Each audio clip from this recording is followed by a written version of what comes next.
Astaghfirullah. Maka kita akan membahas seputar bekal seorang wanita di bulan Ramadan. Ada 10 poin yang kita akan jelaskan seputar bulan Ramadan bagi kaum wanita khususnya, dan umumnya tentu juga bagi seluruh kaum muslimin. Tidak memperpanjang mukaddimah, yang pertama, Ramadan ni'matun yajibu an tashkura. Ramadan adalah sebuah nikmat yang wajib untuk disyukuri.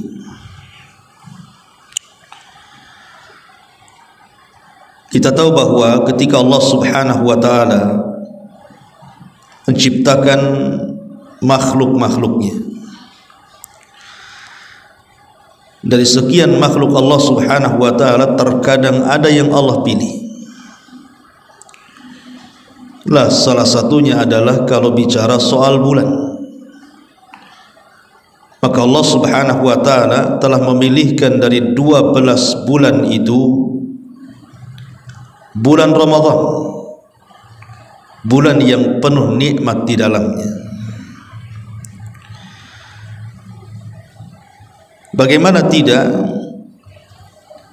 bulan Ramadan adalah bulan yang diturunkan banyak rahmat di dalamnya. Bahkan dosa-dosa akan mudah diampuni.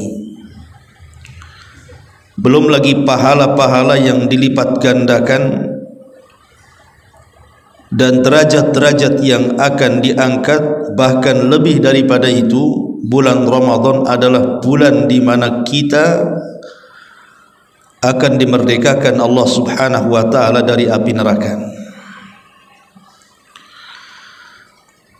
Di dalam sebuah hadis yang ma'ruf yang disepakati Bukhari dan Muslim, Nabi SAW bersabda, "Idza dakhala Ramadan futihat abwabul jannah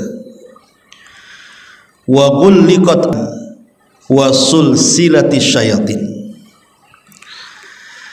Apabila datang bulan Ramadan, maka seluruh pintu-pintu surga dibuka dan seluruh pintu-pintu neraka ditutup, bahkan syaitan dibelenggu. Dari hadis ini saja kita tahu bahwa Ramadan adalah bulan yang penuh dengan nikmat. Bagaimana tidak, setiap hari pintu surga tertutup, ketika bulan Ramadan terbuka semuanya. Setiap hari pintu neraka terbuka apabila bulan Ramadan tertutup semuanya. Dan setiap hari syaitan akan terus menggoda, terutama maradatus syayatin, setan-setan jahat. Maka Allah Subhanahu wa ta'ala belenggu setan-setan itu. Ini nikmat yang luar biasa.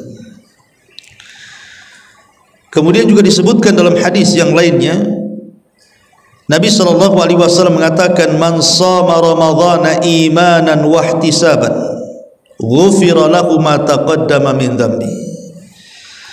Wa man qama Ramadhan imanan wa ihtisaban, ghufira lahu ma taqaddama min dhanbi." Barang siapa yang puasa di bulan Ramadan penuh keyakinan dan mengharap pahala Allah, maka Allah akan ampuni dosa-dosanya. Dan siapa yang menegakkan salat malam penuh dengan keyakinan dan mengharap pahala Allah, Allah pun ampuni dosa-dosanya.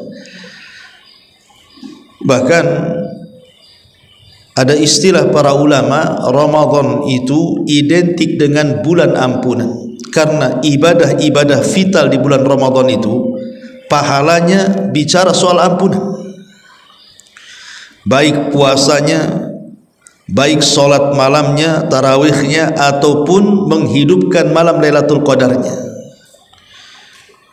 Nabi SAW selalu mengatakan, "Ghufira lahu ma taqaddama min dambi." Allah akan hapuskan dosa-dosanya. Nikmat mana lagi? ketika dosa-dosa kita diampuni oleh Allah Subhanahu wa taala. Bahkan disebutkan dalam hadis qudsi bahwa Ramadan adalah bulan yang penuh dengan nikmat itu. Allah Subhanahu wa taala berfirman, "Kullu amal ibni Adam lahu illa siyam, fa innahu li wa ana ajzi bi." Setiap amalan anak Adam itu akan diberikan kepadanya kecuali puasa, kata Allah. Puasa itu untukku, aku yang akan membalasnya. Apa maknanya, Bu? Nanti pada hari kiamat, ketika manusia dikumpulkan di sebuah tempat yang disebut dengan kontor. Kontor itu akhir daripada titian sirat namanya. Dan sirat itu artinya jembatan yang terbentang di tengah-tengah neraka jahanam. Lah ujung sirat itu disebut kontor. Disitulah terjadi qisas antara orang yang zalim dan orang yang dizalimi, akan saling menuntut, sehingga terjadilah tukar pahala dan dosa. Ketika ada orang-orang yang di dunia ini banyak melakukan kezaliman dan dia dituntut oleh orang-orang yang dizaliminya sehingga pahalanya habis, tapi orang yang nuntut masih banyak, sementara dia tidak bisa membayar dengan pahalanya, terpaksalah dosa orang yang dizalimi itu ditanggung dia. Ketika orang seperti ini sudah putus asa, rasanya tidak mungkin masuk surga, tiba-tiba Allah Subhanahu wa taala datang dan memperlihatkan pahala yang sangat besar. Itulah pahala puasa. Bahwa dia masih memiliki pahala yang dia tidak perkirakan, rupanya dengan pahala itu dia bisa masuk surga. Itulah makna hadis Nabi sallallahu alaihi wasallam, as-saumu li wa ana azzi bihi. Puasa itu milikku, kata Allah, aku yang akan membalasnya. Karena puasa ini tidak tahu nominalnya, Bu. Kalau baca Quran kan jelas nominalnya, satu huruf dilipat gandakan 10 kebaikan. Sedekah juga sama, sekali sedekah dilipat gandakan 10 sampai 700 kali lipat. Tetapi puasa ini tidak disebutkan lipatannya. Kenapa dalam puasa tidak disebutkan lipatannya? Karena di dalam ibadah puasa itu ada ibadah kesabaran, dan pahala orang yang sabar itu tanpa batas. Itulah kenapa kemudian Rasul mengatakan dalam hadis qudsi ini, fa innahu li wa ana azzibi.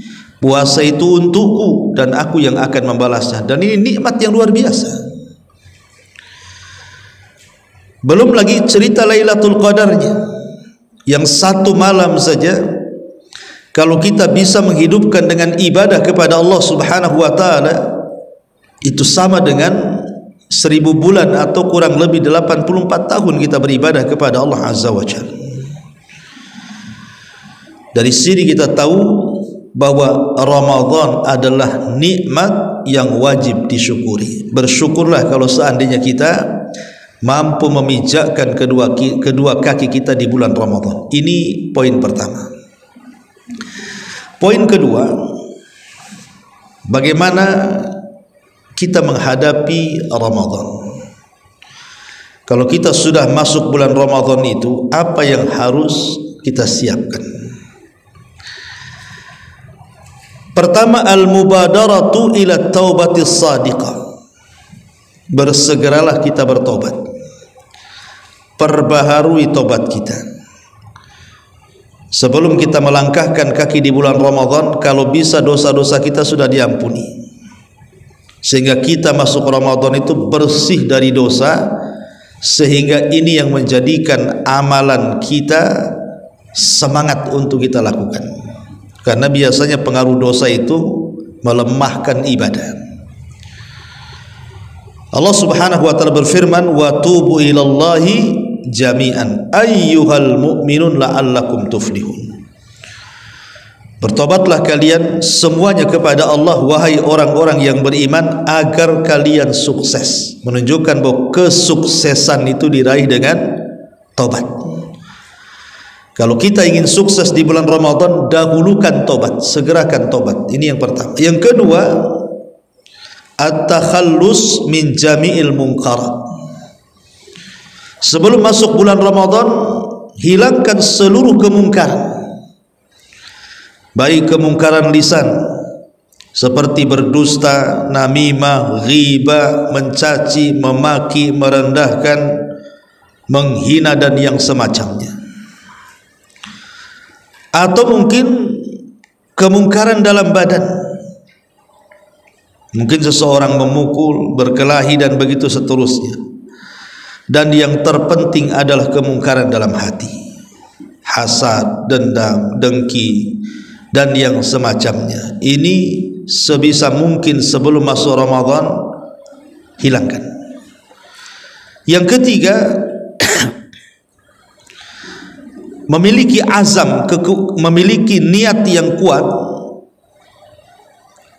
dan memiliki keinginan yang tinggi untuk betul-betul memakmurkan bulan Ramadan. Jadi sudah dirancang dari sekarang. Nanti kalau saya Ramadan, saya mau hatamkanlah 2 kali Quran itu.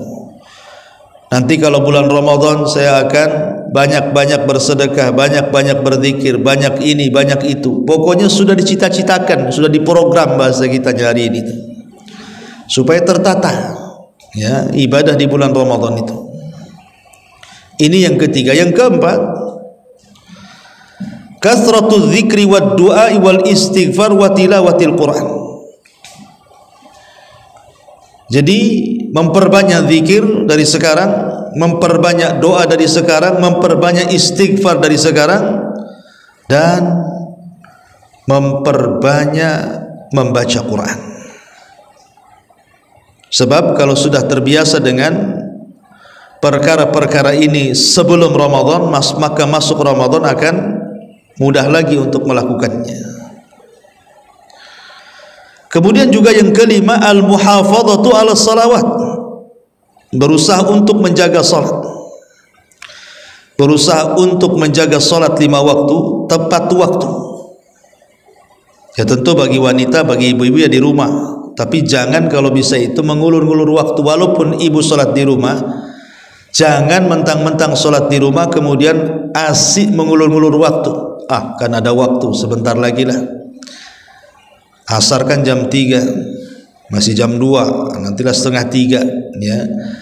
Sebab kalau seseorang sudah membiasakan mengulur-ngulur waktu, itu akan mempengaruhi kepada ibadah salat itu sendiri. Akhirnya tumaninahnya hilang, khusyuknya hilang. Karena biasanya orang kalau sudah mepet-mepet salat itu kan cepat-cepat terburu-buru tuh biasanya. Maka ini juga nasihat para ulama, jaga salat dari sekarang, terutama jaga waktu-waktunya. Kemudian juga ditambah dengan perkara-perkara sunnah. Ya, salat-salat sunnah kan banyak. Dari sekarang kita berusaha untuk menambah yang wajib itu dengan yang sunnah-sunnah. Ini 6 poin persiapan masuknya bulan Ramadan. Kemudian yang ketiga,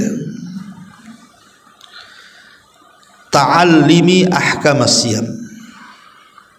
Berusaha dari sekarang Bu, pelajari hukum-hukum seputar puasa.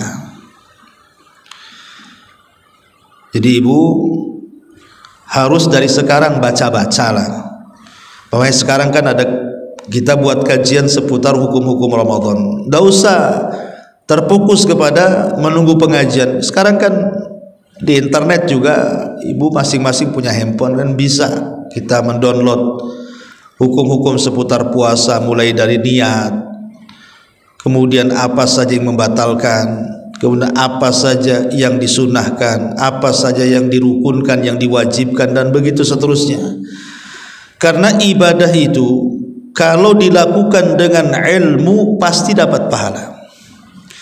Tapi kalau ibadah itu dilakukan hanya sekedar ikut-ikutan, hanya menggugurkan kewajiban saja, tapi tidak dapat pahala, kan rugi jadinya, bukan? Udah lapar-lapar dari pagi sampai siang sampai sore, tahu-tahu gak dapat apa-apa. Makanya kenapa Nabi SAW sampai mengingatkan dalam sebuah hadis itu, rubba sa'imin laisa lahul jaza illal ju'i wal 'atsy. Berapa banyak orang-orang yang berpuasa itu, mereka hanya lelah letih saja menahan lapar dan dahaga, tapi tidak dapat apa-apa, kata Nabi. Sebagaimana juga berapa banyak orang yang sholat tarawih, rubba qa'imin laisa lahul jaza illa an-nasab wa ta'ab, kecuali hanya lelah letih berdiri ruku sujud sampai selesai imam bubar, enggak dapat apa-apa. Kenapa coba tidak dapat apa-apa puasa dan salat tarawihnya, padahal itu sebenarnya mendulang pahala besar? Karena tidak dilakukan dengan ilmu. Maka persiapkan Ramadan itu dengan ilmu. Ini juga masalah penting, karena ilmu itu yang menentukan seseorang sah dan tidaknya sebuah ibadah, dan berpahala dan tidaknya sebuah ibadah. Ilmu itulah yang menentukan. Karena dengan ilmu kan kita bisa membedakan mana yang rukun, mana yang wajib, mana yang sunnah. Dengan ilmu kita bisa membedakan mana yang ikhlas, mana yang tidak ikhlas, mana yang riya. Maka persiapkan ilmu, terutama ilmu yang berkaitan dengan fikih Ramadan, hukum-hukum Ramadan. Ma'asyiral muslimat yang dimuliakan Allah Subhanahu wa taala, contoh saja, umpamanya bicara soal pembatal-pembatal puasa. Kita tahu bahwa pembatal-pembatal puasa itu ada yang mengatakan ada 7 yang disepakati. Seperti orang yang melakukan hubungan suami istri, itu jelas. Kalau seseorang melakukan hubungan suami istri di bulan Ramadan, batal puasanya. Bukan hanya batal, bayar kafarah lagi. Memerdekakan budak, tidak sanggup puasa 2 bulan berturut-turut, tidak sanggup memberi makan 60 fakir miskin. Kemudian juga makan dan minum. Kalau makan dan minum di bulan Ramadan di siang harinya, maksudnya batal dengan ijma kesepakatan. Termasuk juga at-taqawwu amdan, muntah dengan sengaja, muntah secara sengaja, maka ini juga membatalkan puasa. Termasuk juga keluar darah haid dan nifas. Ibu lagi puasa, tahu-tahu ngeplek darah haid, batal puasanya. Ada cerita, ya. Ataupun ibu nifas, maka itu juga batal puasanya. Termasuk juga yang membatalkan puasa adalah inzalul mani bimubasyaratin, mengeluarkan sperma gitu ya, mungkin dengan cara dengan tangan atau dengan pelukan atau dengan ciuman. Ini memang jadi khilaf ulama, tetapi ada yang mengatakan batal puasanya, ada yang mengatakan tidak. Tetapi perkara ini kan dihindari. Anggaplah ada yang mengatakan tidak batal puasanya, tetapi inti puasa itu kan menahan syahwat. Berarti orang ini tidak menahan syahwat, menyelisih tujuan daripada puasa itu sendiri. Jadi yang seperti ini harus dipelajari. Ataupun umpamanya wanita haid, wanita yang hamil dan menyusui contohnya, ibu harus tahu hukum-hukumnya kan. Karena orang yang hamil dan menyusui itu kan ada 3 kelompok. Pertama, ada orang yang hamil atau menyusui itu dia membatalkan puasa karena takut kepada dirinya, bukan takut kepada janinnya. Yang kedua, ada orang yang membatalkan puasa itu karena takut kepada dirinya plus kepada janinnya atau kepada bayi yang disusuinya.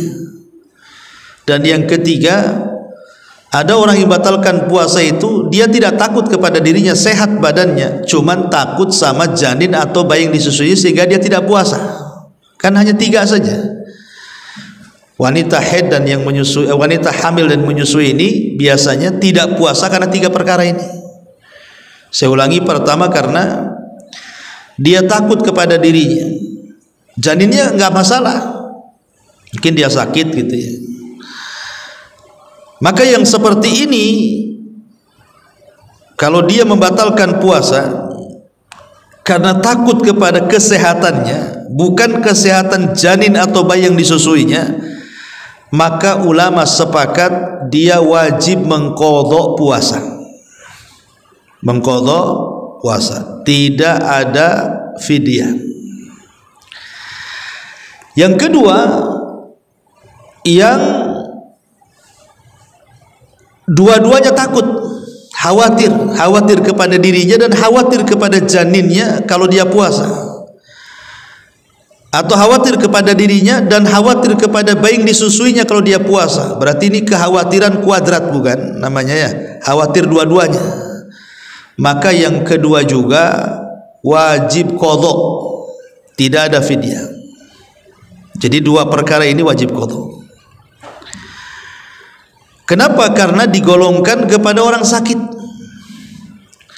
Lah yang jadi polemik para ulama itu, Bu, adalah ketika ibu ini sanggup puasa, cuman kalau ibu puasa akhirnya air susunya berkurang sementara ibu sedang menyusui sehingga memadaratkan bayi. Ibu sanggup puasa tapi memadaratkan kepada janin yang dikandungnya, akhirnya ibu tidak puasa. Jadi tidak puasanya itu bukan karena ibu tidak sanggup, ibu sanggup puasa, cuman karena khawatir kepada janin atau bayi disusuinya, itu yang menjadikan ibu membatalkan puasa. Lah yang inilah yang menjadi polemik panjang para ulama. Mazhab Hanafi mengatakan wajib qadha. Mazhab Hanafi mengatakan wajib qadha. Mazhab Maliki mengatakan bagi yang hamil wajib qadha, bagi yang menyusui maka qadha dan fidyah. Tetapi bagi madhab Syafi'i mengatakan dua-duanya, baik yang hamil atau menyusui, kalau dia membatalkan puasa bukan karena takut kepada dirinya tapi takut kepada janin dan juga anak yang disusuinya, maka dia wajib bayar dua-duanya. Baik yang hamil atau menyusui tetap mengqadha puasanya dan tetap membayar fidyah, dan ini yang kuat wallahu a'lam. Ya, pendapat yang ketiga, pendapat Syafi'iyah ini adalah pendapat yang kuat. Kenapa? Karena asar dari sahabat, asar daripada Abdullah bin Abbas dan Abdullah bin Umar radhiyallahu anhuma.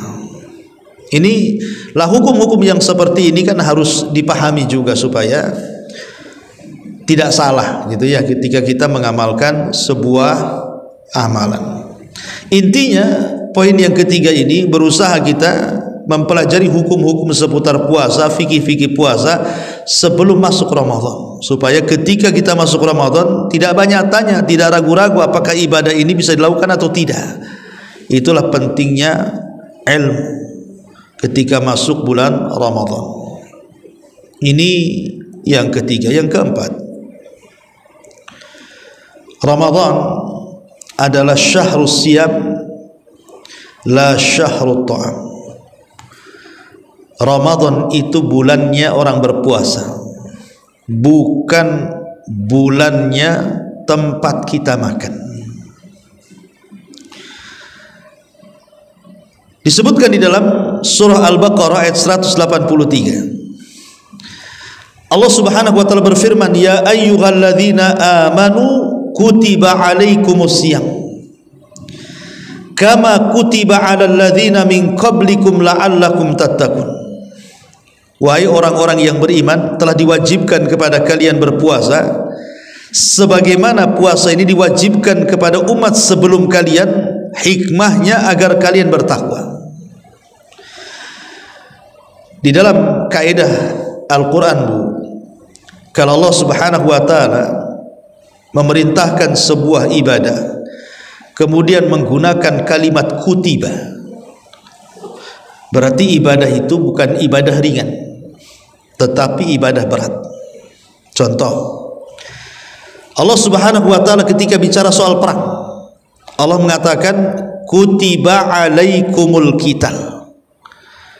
Menggunakan kutiba juga, diwajibkan perang. Wa huwa kurhul lakum, dan peperangan itu sesuatu yang kalian benci. Karena tidak semua orang bisa berperang, Bu. Perang itu kan perlu keberanian. Ya. Makanya perang ini berat, tidak semua orang bisa terlibat. Ataupun kisos, ketika dia membunuh, senang aja dia bunuh orang. Giliran dia yang dikisos dibunuh, kadang-kadang tak mau pula, karena memang berat kisos itu. Ya. Lah termasuk juga puasa. Puasa ini ibadah berat, Bu. Makanya perlu mujahadah, perlu kesungguhan. Karena satu-satunya ibadah yang dilakukan yang panjang waktunya itu puasa.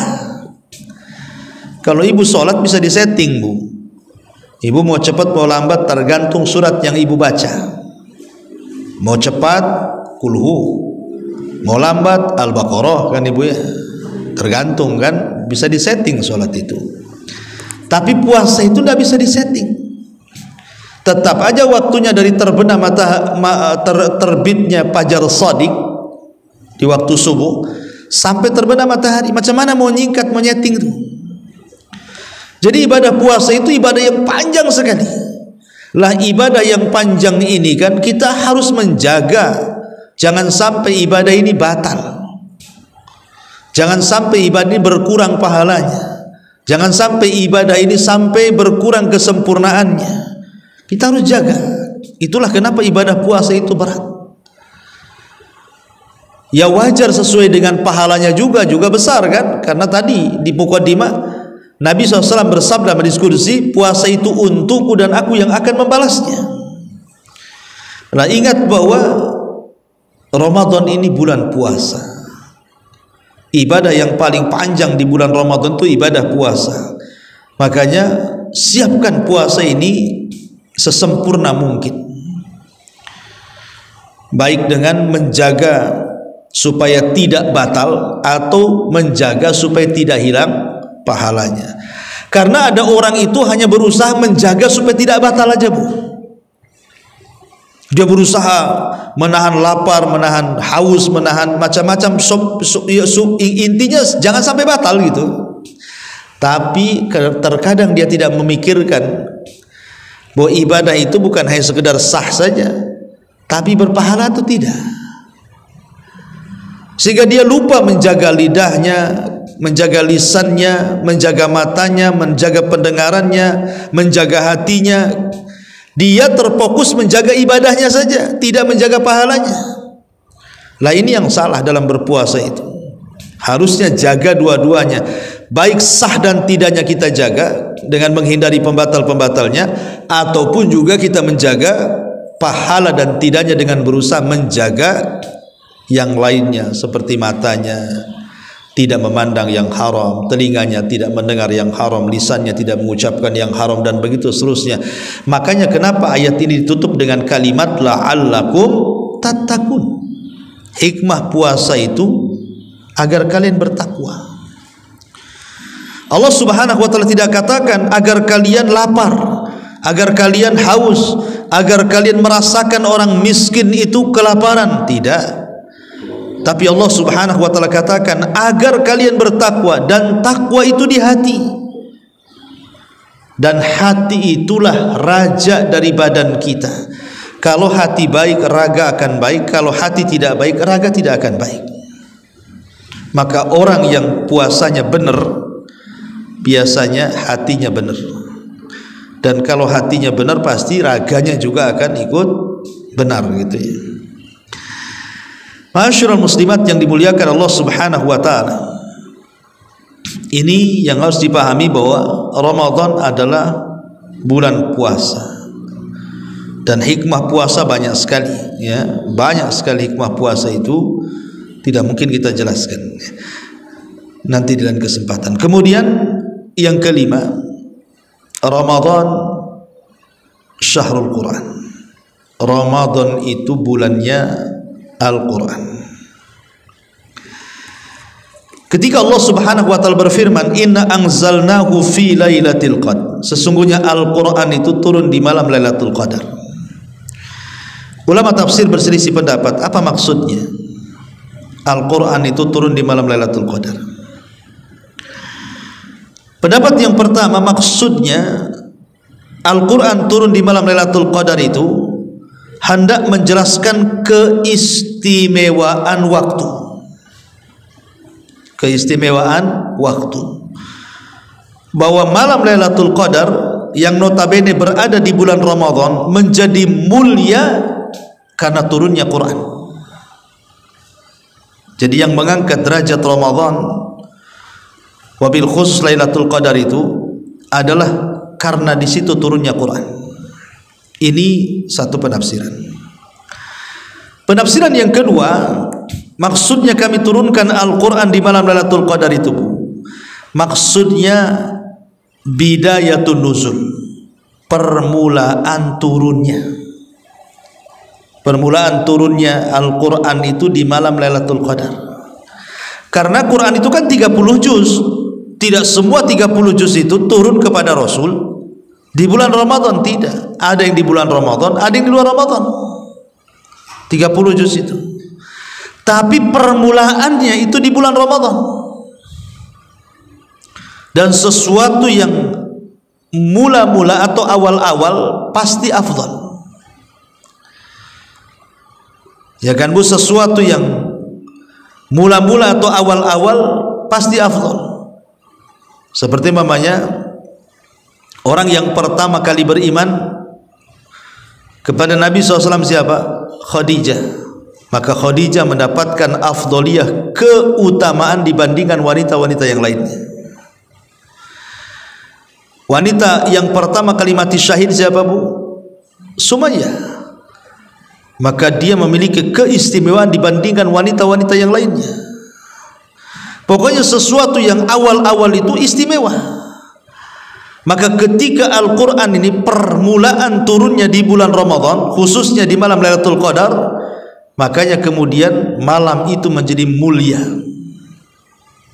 Karena itulah permulaan turunnya Quran, surah Al-Alaq ayat 1 sampai 5 yang menunjukkan turunnya SK kepada Rasul, diangkatnya menjadi nabi dan menjadi nabi, kemudian 6 bulan setelahnya diangkat menjadi Rasul dengan turunnya surah Mudaththir.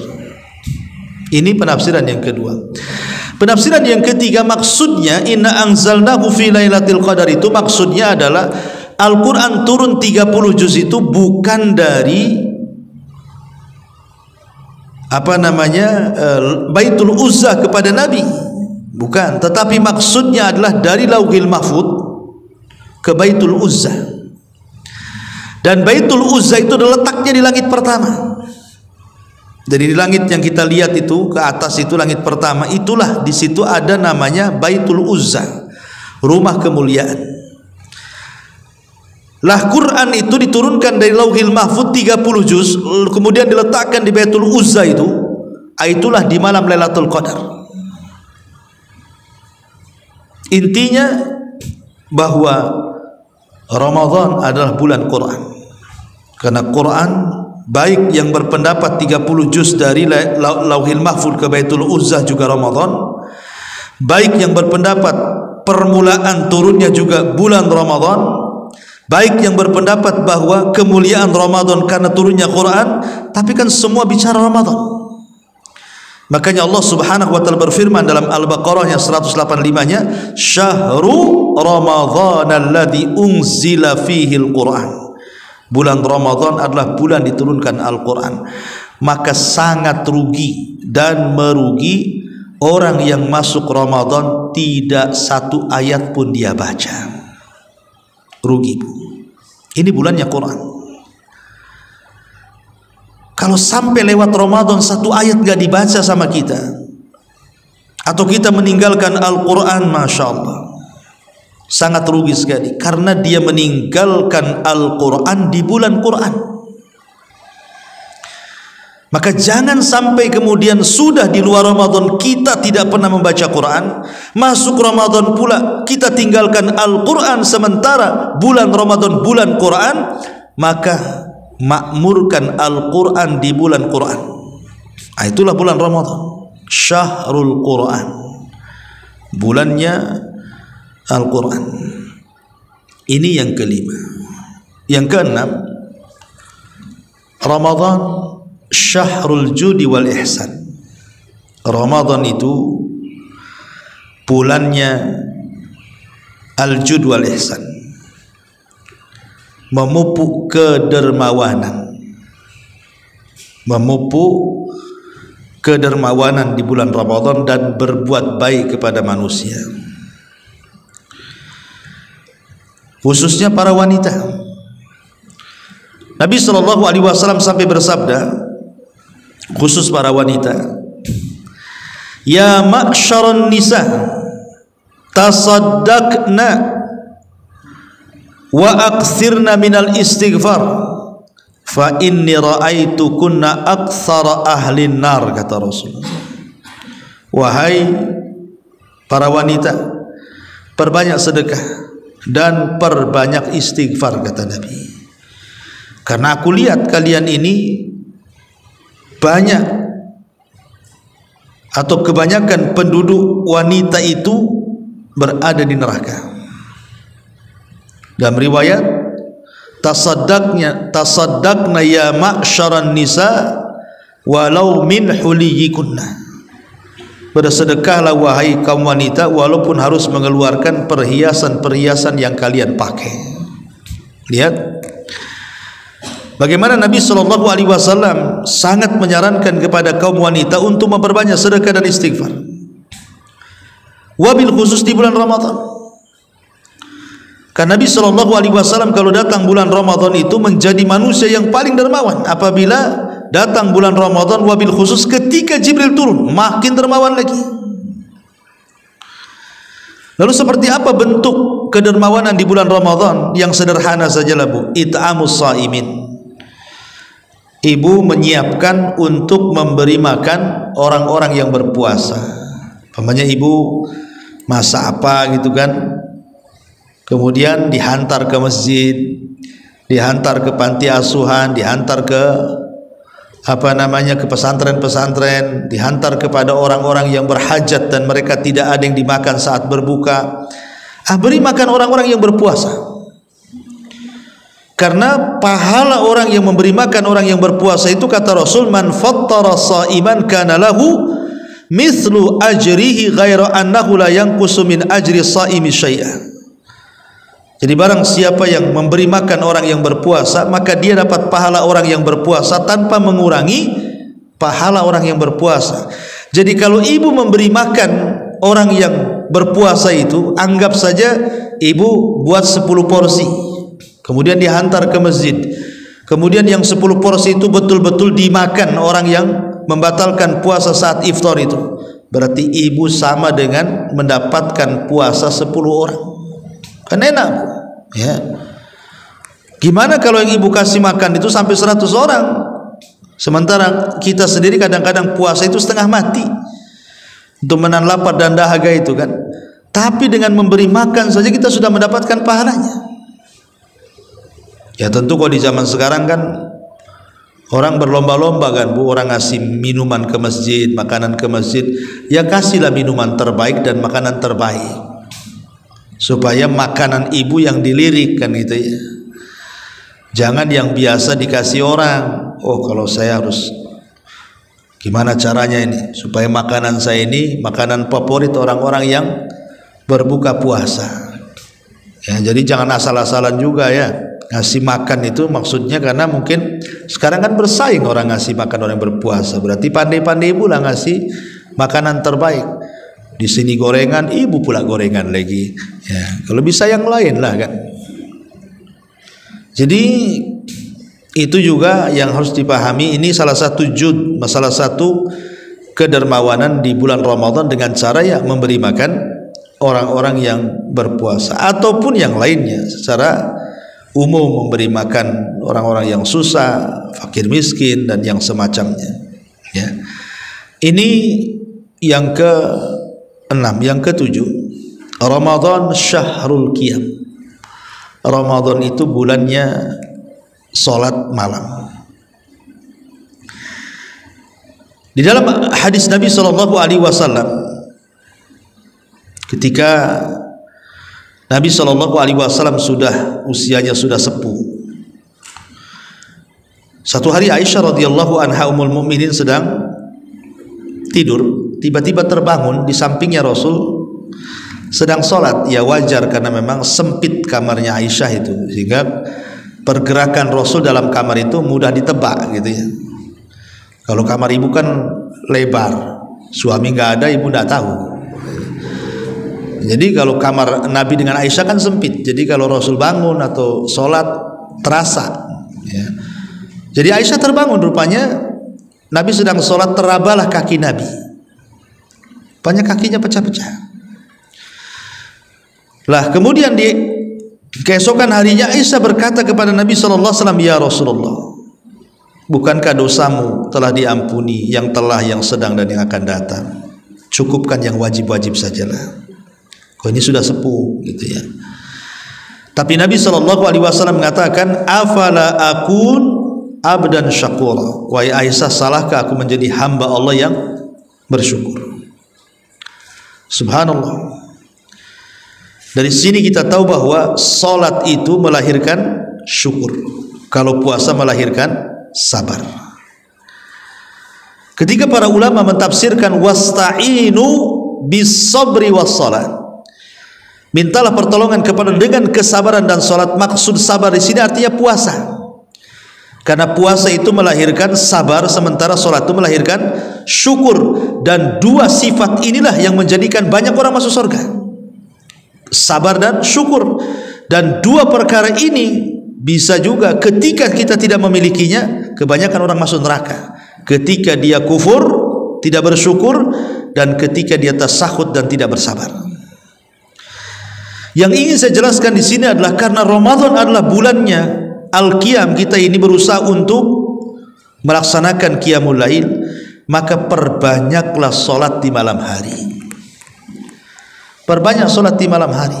Syekh bin Bas ditanya, Ustaz, saya ini sudah solat tarawih, apakah perlu saya solat tahajud lagi? Kata Syekh bin Bas, ya perlu. Jadi kalau ibu sudah solat tarawih ini di masjid, kemudian malam-malam bangun lagi, solat lagi nggak apa-apa, Qiyamul Lail. Cuman jangan mengulang witir saja, karena tidak boleh witir itu dilakukan dalam satu malam dua kali. Witir itu sah satu kali saja, sebab nanti kalau witir ketemu witir jadi genap, nggak witir lagi jadinya kan Bu. Makanya kata Nabi SAW, la witrani fil laili, tidak ada dua witir dalam satu malam ya. Tetapi dengan fatwanya Syekh bin Bas rahimahullah taala di sini menunjukkan apa? Menunjukkan bahwa kita dianjurkan memperbanyak Qiyamul Lail, baik tarawihnya ataupun tahajudnya. Tentu kalau tarawih ya harus selesai bersama imam ya. Karena ada kesalahan di masyarakat itu kadang-kadang karena dia meyakini sholat tarawih itu 11 rakaat, imamnya pula 23. Akhirnya kemudian ketika 11 rakaat dia keluar. Kan ada gitu Bu ya, kenapa nggak dilanjutin? Saya kan 11, imamnya 23, saya witir di rumah aja lah katanya. Nggak boleh Bu ya, itu sebuah kesalahan. Walaupun ibu ini meyakini 11 rakaat, kalau sholat di belakang 23 rakaat, sholat sampai selesai ya, sholat sampai selesai Bu, ikut imam. Karena bagaimanapun ada hadis yang mengatakan kalau kita sholat bersama imam sampai hatta yang sorib, sampai imamnya berpaling, maka dosa-dosa kita akan diampuni. Taib, ini yang ketujuh. Yang kedelapan, Siyam al-Jawarih. Siyam al-Jawarih. Jadi puasa itu bukan hanya puasa sekedar menahan lapar, dahaga, syahwat, tapi lebih daripada itu adalah Siyamul Jawarih, puasa raga. Raga kita berpuasa. Ya, mulai dari saya sebutkan di awal tadi kan, mulai dari hati kita berpuasa, lisan kita berpuasa, hidung, mata, telinga kita berpuasa, badan kita berpuasa, itu disebut dengan siyam al-jawari. Kenapa demikian? Karena ada hadis Nabi SAW mengatakan, wa idza kana yaumu saumi ahadikum fala yarfus wala yaskhab. Apabila salah seorang di antara kalian berpuasa, maka jangan melakukan rafas, mengeluarkan kata-kata yang tidak pantas dikeluarkan, atau berteriak-teriak di bulan Ramadan. Fa in sabahu ahadun, kata Rasul, kalau ada orang yang datang hendak mengajak bertengkar nih umpamanya kan, au qatalahu falyakul, katakan ini mru'un shaim, maaf saya lagi puasa. Jadi kalau ada tetangga mulai ngajak nih bertengkar, atau mungkin suami ibu dah mulai buat emosi, ya, mengeluarkan kata-kata yang mungkin ibu kalau di luar Ramadan mudah tersinggung, ibu balas gitu ya, maka katakan saya lagi puasa, saya nggak mau bertengkar lah, saya lagi puasa, ya, titik sampai di sini, jangan ditambah tunggu nanti kalau habis buka, bukan begitu ya. Ya, saya lagi puasa, sudah ya, supaya puasa kita terjaga. Itu namanya puasa raga namanya ya. Bukan hanya sekedar menahan lapar dahaga saja, tapi lebih daripada itu. Nah, ini juga perlu dipahami. Kemudian yang ke-9, yang ibu harus lakukan juga khutuwat amaliyah li muhafadhati ala awqati fi Ramadan. Ibu buat khutuwat, langkah-langkah, jadwal-jadwal amal untuk menjaga puasa dengan cara menjaga waktu-waktu di bulan Ramadan. Dengan cara apa, Bu? Pertama, jangan banyak keluar rumah kecuali karena darurat. Ibu jangan banyak keluar rumah kecuali karena darurat atau karena sebuah hajat.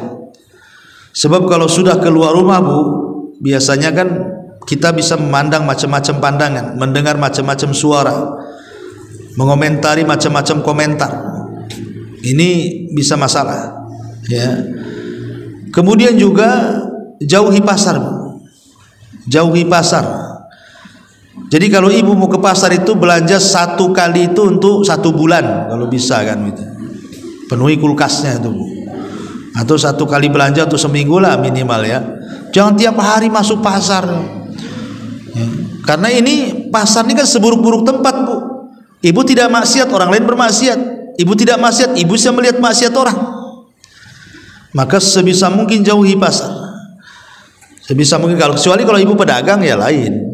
Nanti kalau ibu kan pedagang ya, ya termasuk pasar di sini ya mall juga. Mall kan pasar juga. Jadi ini yang kedua. Termasuk juga jauhi az-ziyarat alaysa laha sababun. Sudah, ibu nggak usah ziarah-ziarah ke kawan itu kalau tidak ada sebab ibu ziarah.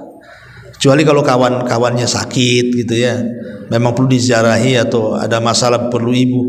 Kalau nggak ada, di rumah saja. Ya, selama Ramadan itu ya gunakan untuk baca Quran, berzikir dan yang semacamnya. Kemudian juga tajannub majalis isu. Ibu sudah tahu kawan ibu ini tukang gibah, jangan gabung. Ya, kalau gabung di situ hilang pahala kita. Saya nggak ikut gibah loh, Ustaz. Iya, ibu dengar di situ. Celakanya ngerekam pula kan itu. Nah, ini juga yang keempat. Yang kelima, tajannub tadyi'il awqat.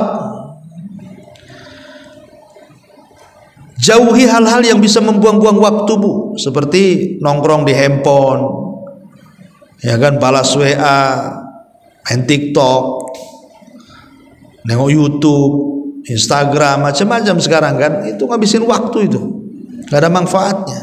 Kecuali yang ibu lihat itu ya dakwah murotal apa yang ada manfaatnya, tapi kebanyakan melarikan. Kalau sudah pegang handphone tuh apa-apa yang dipegang tuh, ya, yang ditonton pun macam-macam. Maka jauhi perkara tersebut. Termasuk tajannubus sahar ilal fajri. Ya. Termasuk juga jangan sampai kalau umpamanya di malam hari ibu begadang, kalau bisa habis isya cepat tidur, ya nanti sepertiga malam bangun, gitu ya. Ini enggak, sampai jam 1 jam 2 baru tidur. Nanti pas sahur itu sudah ngantuk, subuh apalagi. Nah, ini kan nyanyiakan waktu. Termasuk juga tajannub suhbatil asyrar, menjauhi teman-teman yang buruk, teman-teman yang bisa melalaikan kita dari ibadah kepada Allah Azza wa Jalla. Termasuk juga al-hadar min tadi'il awqat fi i'dadi at-ta'am wa tajhizihi indal iftar. Hindari bu, kalau berbuka itu jangan balas dendam, gitu maksudnya ya. Dan ada orang yang balas dendam, terutama awal-awal biasanya. Awal-awal Ramadan itu kan karena lapar bu, kadang-kadang dia ke pasar malam itu semua pengen dibeli, yang merah, yang hijau, yang kuning semua pengen dibeli, sampai di rumah bingung mau dimakan, akhirnya dimakan semua. Ini kan masalah, karena kalau sudah kenyang perut biasanya ngantuk, kalau sudah ngantuk tuh malas ibadah biasanya. Kalau ibu mau makan berat itu habis taraweh, nah itu kan bebannya udah kurang ya. Kemudian juga hindari di bulan Ramadan ini minasyahna. Syahna ini maksudnya perselisihan. Ya, jangan mudah berselisih dengan orang. Jangan mudah berselisih dengan orang. Makanya ulama mengatakan ada 3 kunci kebahagiaan yang disebutkan dalam Quran itu. Pertama, mudah memaafkan, tasamuh namanya. Orang kalau mudah memaafkan bu, biasanya bahagia. Kenapa? Karena hatinya tidak menyimpan dendam. Yang kedua, as-sabru, sabar. Karena orang yang tidak sabar itu biasanya hatinya mudah terbakar. Kemudian yang ketiga, ihsan, berbuat baik kepada orang. Sebab orang yang berbuat baik kepada orang didoakan orang lain. Yang berbuat baik, yang kita berbuat baik kepada dia, dia akan doakan kita. Itulah 3 kunci kebahagiaan: sabar, mudah memaafkan, dan berbuat baik kepada orang. Lah itu penting di bulan Ramadan itu. Kemudian yang terakhir al-waqafatul asyirah, ya, yang terakhir adalah asyrul awakhir. Ingat di bulan Ramadan itu ada asyrul awakhir namanya, 10 akhir Ramadan. Ramadan ini kalau dibagi 3 bu, ada sepertiga awal, ada sepertiga tengah, ada sepertiga akhir. Lah sepertiga akhir itulah seutama-utama waktu di bulan Ramadan. Sepertiga akhir inilah waktu yang paling utama di bulan Ramadan. Makanya ada istilah ar-Ramadan wal khawatim. Ramadan itu bisa kita ambil bahwa amalan itu ditentukan akhirnya. Kapan itu? Ya, akhir Ramadan. Kesalahan kita di bulan Ramadan itu bu, terkadang semangatnya ibadah itu di awal. Di awal Ramadan tidak ada satupun masjid kecuali penuh. Tidak ada satu corong masjid atau mushola kecuali seperti suara tawon tadarus terus sampai tengah malam. Tidak ada yang rajin sedekah kecuali awal-awal Ramadan. Wah, semua jor-joran bahasa kitanya. Seminggu awal. Nanti seminggu tengah mulai itu sapnya maju bu. Udah mulai itu kan masjid mulai kurang. Ya. Makanan pun mulai kurang yang sedekah. Orang ngaji pun sudah mulai kurang, apalagi kalau dekat-dekat lebaran kan. Itu kurang semuanya bu. Karena pindah tempat biasanya. Masjidnya kosong, mallnya pula rame.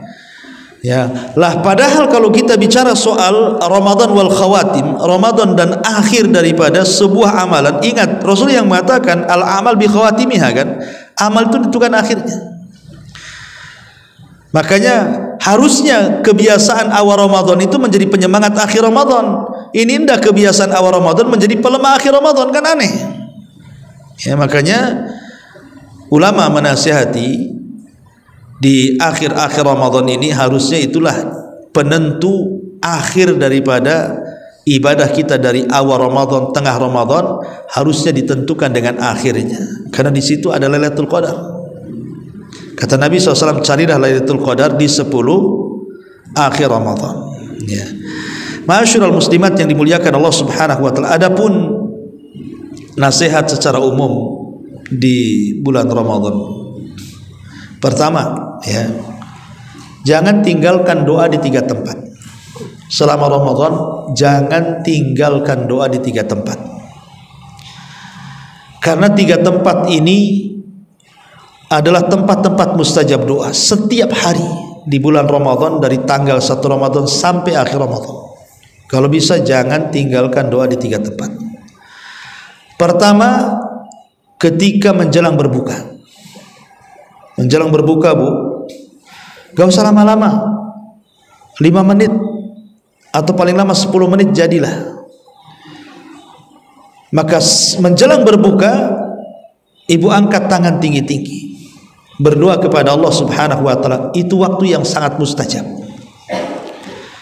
Karena kesalahan kita ini di masyarakat, Bu, justru kadang-kadang menjelang berbuka itu kadang-kadang kita masih di pasar kaget, masih milih makanan untuk iftar kadang-kadang, Bu, ya.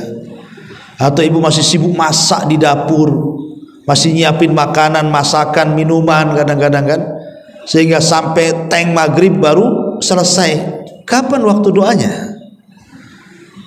Jadi sempatkan 5 menit atau 10 menit sebelum berbuka itu, angkat tangan tinggi-tinggi. Di situ waktu mustajab. Pertanyaannya, apa yang ibu panjatkan di situ? Ulama mengatakan, inilah setat waktu Allah Subhanahu wa taala memerdekakan kita dari api neraka. Nabi SAW sampai mengatakan, lillahi utaqa'u minan nar fi kulli lailati min Ramadan. Allah Subhanahu wa taala setiap malam di bulan Ramadan itu memerdekakan hamba-hambanya dari api neraka. Dan permulaannya itu menjelang terbenam matahari. Karena itu mulai masuk waktu malam. Jadi tangan ibu angkat tinggi-tinggi ke langit. Ibu katakan kepada Allah, ya Allah, merdekakan aku dari api neraka. Ya Allah, merdekakan suamiku dari api neraka. Ya Allah, merdekakan anak-anakku, orang tuaku, dan orang-orang yang tercinta dari api neraka. Itu doanya, Bu. Karena itu setatnya Allah memerdekakan kita dari api neraka. Kalau ibu lakukan setiap hari menjelang berbuka, ibu katakan, ya Allah, merdekakan kami semua satu keluarga dari api neraka. Mungkin dalam 1 bulan itu adalah 1 doa dalam 1 hari selama 30 hari Ramadan itu ada yang diijabah, Bu. Berarti ibu tidak akan masuk neraka selamanya. Ibu tidak akan masuk neraka selamanya. Kalau 1 doa yang ibu panjatkan dalam 1 bulan itu ada yang diijabah Allah, ibu dicatat termasuk orang-orang yang dimerdekakan oleh Allah dari api neraka, selamanya ibu tidak akan masuk neraka. Luar biasa kan? Maka jangan tinggalkan berdoa menjelang berbuka. 1. Yang kedua, jangan pernah meninggalkan doa di sepertiga malam akhir. Karena biasanya ibu di bulan Ramadan pasti bangun, Bu. Kalau di luar Ramadan kan ibu kalau niat bayar utang aja bangun itu, karena sahur kan. Tapi kan hari-hari ibu tidak bangun. Tapi Ramadan mau tidak mau ibu bangun karena menyiapkan sahur kan. Lah sahur itulah sepertiga malam. Karena mungkin sahur jam 1, pasti sahur ya setengah 4, jam 4 gitu ya. Itulah waktu sepertiga malam. Jadi jangan difokuskan kepada ibadah sahurnya saja. Ya, ibadah sahur memang baik dan berkah. Tasahharu fa inna fi sahurikum barakah. Sahurlah kalian, kan dimakan sahur itu ada berkah. Tapi lebih daripada itu waktu Allah turun tuh. Karena Nabi SAW yang mengatakan, yanzilu rabbuna ila sama'id dunya fi kulli thuluthil lailil akhir wa dzalika kulla lailatin. Faqala Allahu azza wa jalla, man yad'uni fa astajibalah wa man yas'aluni fa utiyah wa man yastaghfiruni fa aghfiralah. Sungguhnya Allah turun di sepertiga malam akhir itu, dan itu setiap malam, baik Ramadan atau di luar Ramadan. Dan tentu di bulan Ramadan ada keistimewaannya. Disitulah Allah katakan kepada kita, siapa yang berdoa aku kabulkan, siapa yang minta aku kasih, siapa yang meminta ampun ku ampuni. Ini Nabi SAW, Allahu suami ibu mudah supaya, cobalah ibu diskusi dengan suami yang punya suami itu. yang nyuci ya. Kalau yang laundry enggak lah kan Bu, masak, ngepel, nyapu, macam-macam kan. Tugas seorang wanita lah masak macam-macam.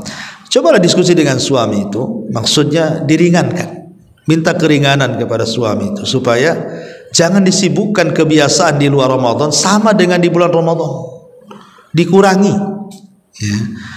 Karena itu waktunya kita ini banyak beribadah.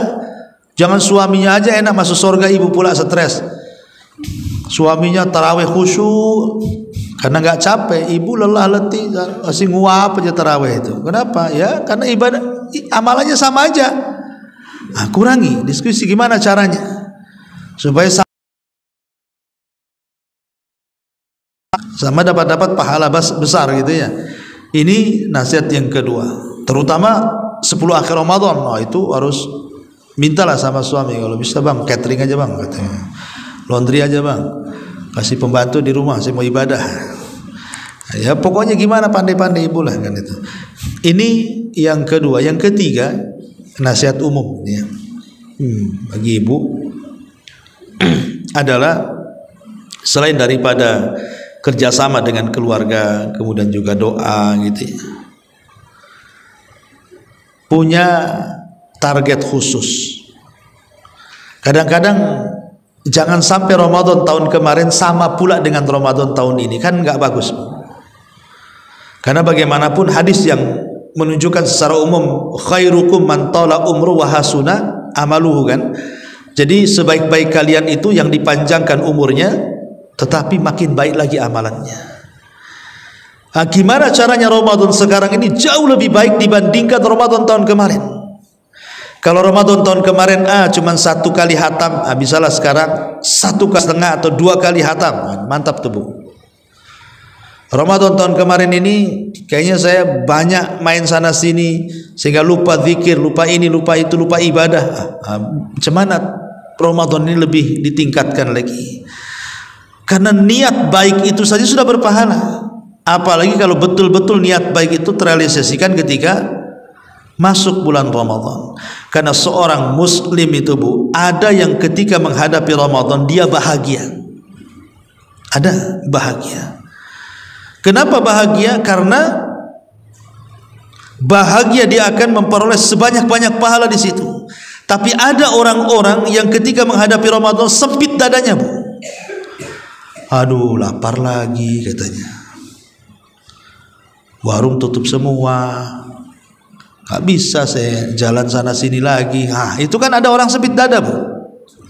Hati-hati kan menghadapi Ramadan itu kan ada orang yang senang dengan Ramadan karena dia tahu pahalanya. Ada orang yang tidak senang pahalanya. Kalau di akhir Ramadan ada yang sedih, ada yang senang Bu. Ya, kalau di awal Ramadan sama. Di awal Ramadan ada yang senang dengan kedatangan Ramadan, mereka lah orang-orang yang beriman. Dan yang tidak senang mereka orang-orang munafik. Kalau di akhir Ramadan terbalik Bu, orang yang beriman sedih, kalau orang munafik senang. Oh, kapan nih Lebaran nih? Ya. Nah, ini kan harus diperhatikan hal-hal yang seperti ini. Ya, wallahu alam, ini diantara nasihat umum seputar Ramadan. Taib, sebelum saya tutup, kita bentangkan dengan tanya jawab saja seputar fikih Ramadan. Silakan kalau ada yang bertanya.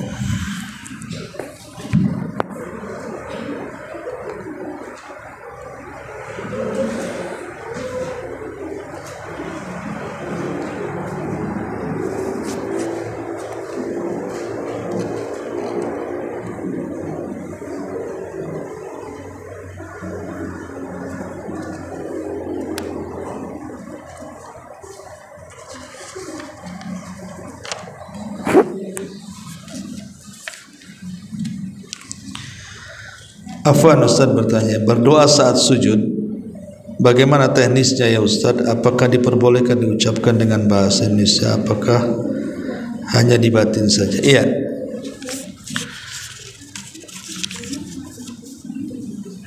Doa sujud tentu dilakukan setelah melaksanakan kewajiban, yaitu membaca Subhana Rabbiyal A'la. Itu dulu yang pertama. Subhana Rabbiyal A'la dulu dibaca, jangan sampai ditinggalkan. Ya. paling sedikit 3 kali, lebih daripada itu boleh. Namanya lebih daripada 3 kali subhana rabbiyal a'la, enggak ada masalah. Adapun selepas itu boleh kita berdoa, karena kata Nabi SAW, ammar ruku fa'adzimu fiha. Adapun ketika posisi ruku kata Rasul, maka agungkan Allah di dalamnya. Makanya bacanya subhana rabbiyal azim. Adapun dalam sujud kata Rasul, fajtahidu fid du'a faqaminun an la yustajab lahu. Kata Nabi SAW, adapun dalam sujud maka sungguh-sungguh dalam berdoa, karena hampir-hampir tidak akan ditolak doanya. Lalu kaifiahnya seperti apa? Apakah kemudian berdoa dalam batin ataukah diucapkan? Saya pernah mendengar fatwa daripada Profesor Dr. Abdul Razak, ya, kalau nggak salah, dia mengatakan ketika berdoa dalam sujud itu tidak boleh diletakkan dalam batin, tetapi diucapkan. Ya, bagi yang tidak baik bahasa Arabnya, maka boleh dengan bahasa apapun. Tapi kalau yang baik bahasa Arabnya, sebaiknya menggunakan bahasa Arab. Jadi bagi orang awam yang tidak bisa bahasa Arab, maka boleh menggunakan bahasa yang dia ucapkan, bahasa Indonesia, bahasa daerah, tidak ada masalah. Ya, jadi boleh disuarakan, bukan dalam hati. Wallahu a'lam. Kemudian bismillah, assalamualaikum Ustaz. Waalaikumsalam. Mana lebih baik untuk muslimah wanita melakukan sholat tarawih dilakukan di rumah atau berjamaah di masjid? Ya, asal sholat bagi wanita itu di rumah, itu asalnya, dan pahalanya sama. Ibu sholat di rumah dengan laki-laki sholat di masjid itu pahalanya sama. Jadi asal sholat wanita di rumah itu lebih baik, karena memang jelas hadisnya. Tapi bukan berarti tidak boleh pula sholat ke masjid, boleh, karena para sahabiah juga mereka sholat subuh berjamaah bersama Nabi.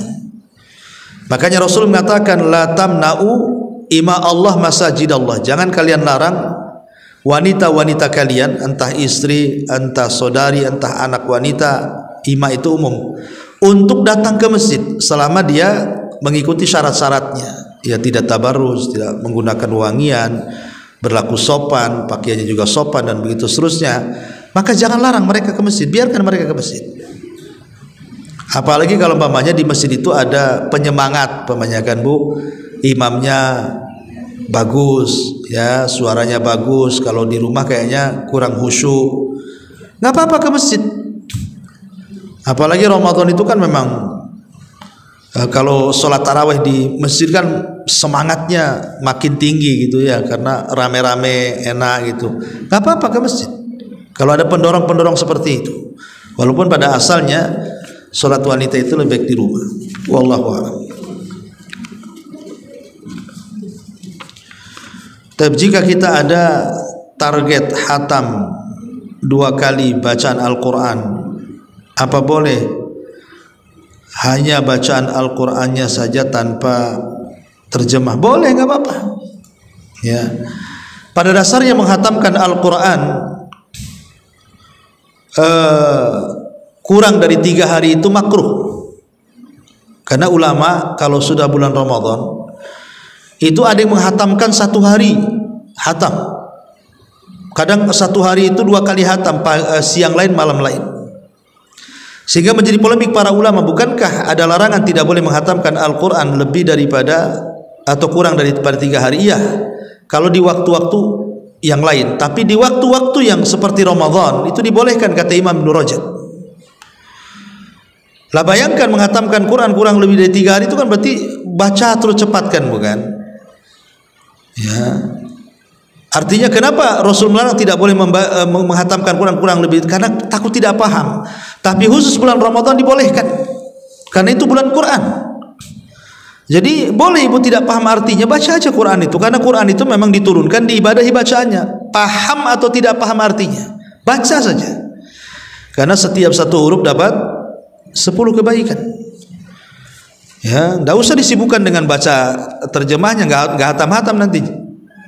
Ya, jadi tetapi jangan pula ibu menghatamkan terjemahannya. Ibu baca terjemahannya sampai hatam, Qur'annya pula tak dibaca. Jadi maksudnya Qur'annya yang dibaca, terjemahannya itu kapan-kapan lah kita baca. Jangan dibalik ya. Yang penting kita hatamkan Quran dalam sebulan itu minimal 1 kali lah, walaupun tidak 2 kali. Taib, ini yang kemudian pada saat berdoa sebelum berbuka puasa, apakah harus menghadap kiblat? Apakah harus diawali dengan salawat, asmaul husna dan istighfar? Iya. Kiblat doa itu menjadi polemik para ulama. Apakah kiblat doa itu kiblat salat? Ataukah kiblat doa itu langit? Ada yang mengatakan kiblat doa salat, ada yang mengatakan kiblat doa itu langit.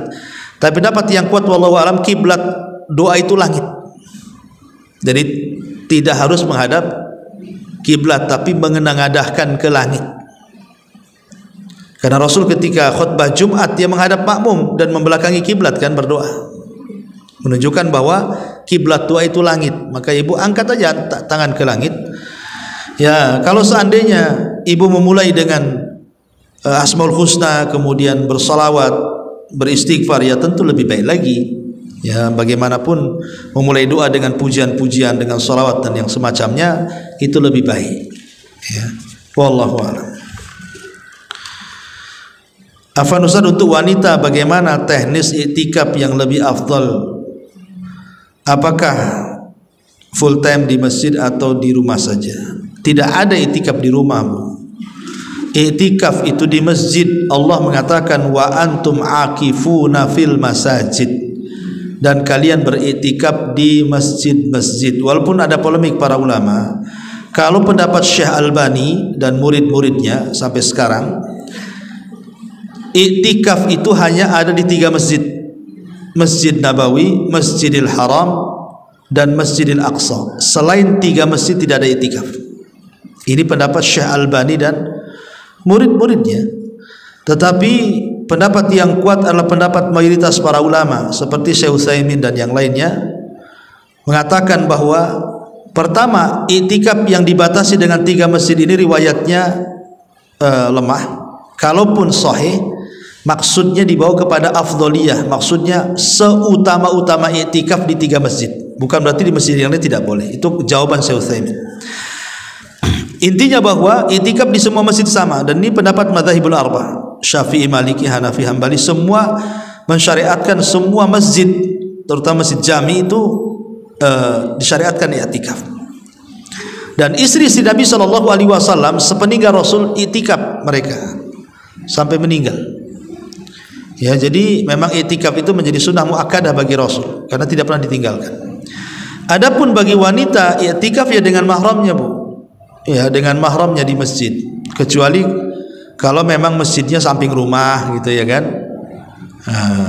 Jadi nggak memadaratkan ibu, keamanan dan begitu seterusnya, maka tidak masalah dengan kawan-kawannya di masjid, karena masih kayak di sini nih, ibu tinggal di perumahan sini, masjidnya di sini, ada apa-apa walaupun nggak ada mahram kan, bukan jarak safar gitu ya. Tapi kalau sudah jauh tempatnya ya dan membahayakan, ya sebaiknya menggunakan mahram. Ya sebaik-baik iktikaf ya full time 10 hari kan. Tapi bukan berarti kemudian iktikaf itu harus 10 hari full time. Itu seafdol-afdolnya berdasarkan sunnah Nabi. Tapi kalau ada kesibukan, ada hal-hal yang tidak mungkin lah full time, maka bolehlah ibu iktikaf hanya sejam 2 jam, ataupun sehari 2 hari. Yang penting intinya iktikaf itu ada niat tinggal di masjid dalam rangka mendekatkan diri kepada Allah Subhanahu wa taala. Wallahu a'lam. Kemudian yang kedua, afwan, keluar tema, apakah saat umrah untuk jemaah wanita,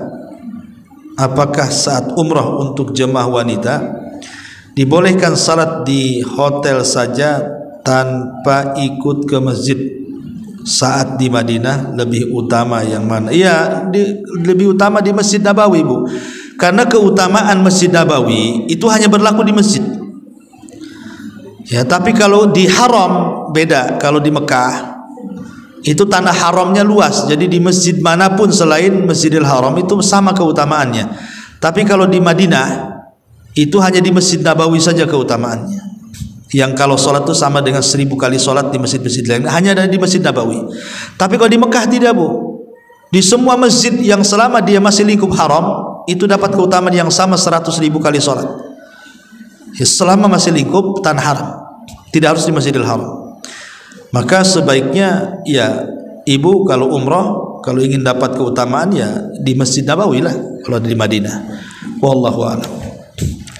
Ya, saya kira ya. Ya.